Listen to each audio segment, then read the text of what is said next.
Victor Wembanyama's dark secret. Now, Victor, of course, just had his first debut in the NBA Summer League, his first game in the NBA. And I'm not going to lie, when I saw this shot right here, when bro put this up, look at this. Air ball. I'm not going to lie, I was kind of disappointed, bro. Some of the stats and just how he was playing overall was definitely not the best, in my opinion.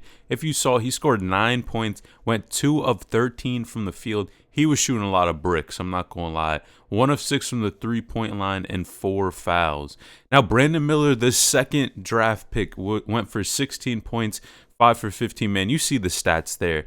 But I'm going to be honest, overall, what's crazy is after this game, and I watched the majority of it, Victor kind of looked like he was a little shook out there, like he was kind of unsure of himself. He actually went in the interview and said this, and I was surprised. Overall, I'm glad we won this game. No, there's no better way to start for a premiere, and yeah, I'm honestly I didn't really know what I was doing on the court tonight, but it's I'm trying to learn for the next games, and the important is to be ready for the season.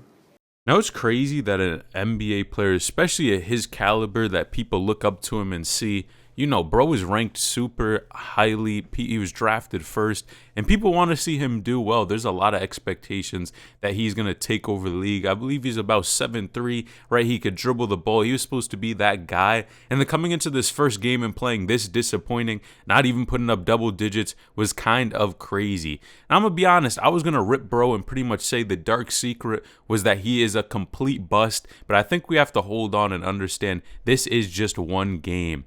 Now, his highlights pretty much went crazy. You guys know people are going to want to see and talk about him. But what's interesting about this even more is that people were basically saying that it's his first month. A lot of things are new. He's new to the country. And even the whole interaction with Britney Spears probably added some more fuel. And I know these sound like I'm just making excuses for bro, but at the end of the day, I think he does have a lot to work on, and for sure just adjusting to everything that he's playing. But man, this is the comment here. I forgot to talk about it. We got to talk about his defense.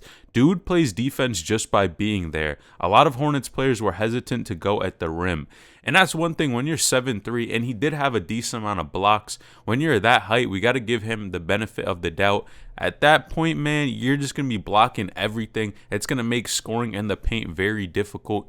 If you're able to play defense pretty well, he was getting blocks. I definitely see that, but I think it's the offensive end where he's going to need to kind of warm up to the NBA game. And I was talking to a friend about this, and it was crazy. I think that the Spurs are not an organization where they're really going to have that one guy, that dominant guy that is going to carry the team. I feel like they're going to put pieces around him that can complement him well, and he's able to just kind of work in a system so that bro is not, he's just not out here on his own doing his own thing. Now, what's even crazier, man, people were comparing Chet Holmgren's his stats to Victor's. And man, look at these numbers right here, man. You see 23 points, Victor had 9, Chet had 7, Victor had 8. You see, the rebounds, they're pretty close. Assists, they're close. Blocks, they're close. But Chet was shooting 78% from the field, and Victor was shooting 15. Now, to be honest, that's tough. I'm not going to lie. That's a big gap right here.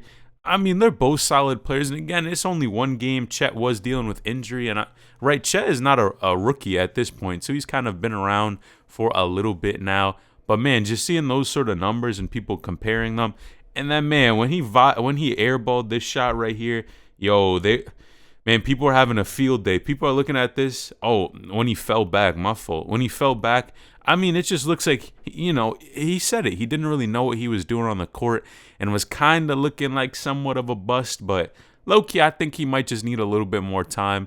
I mean, we saw what he did in France as well. I mean, he was the guy over there. And just overall, just being that tall, can dribble the ball, can shoot. If he can really gain his confidence and play at the highest level, the level that a lot of people know he can, I think he's going to be solid. We just got to wait and see. But, man, I like that Brandon Miller was pretty much scoring more points and just being that dog on the court, not afraid of a dude who got drafted higher than him. That's what we want to see. That's what makes, the competition in the game fun to see. But, man, you guys let me know what you think about Victor's debut in the comment section down below. Man, subscribe to the channel if you like these live takes, live reactions to what's going on to the NBA, to NBA news and basketball news. And click this video on the screen right now because you won't want to miss it.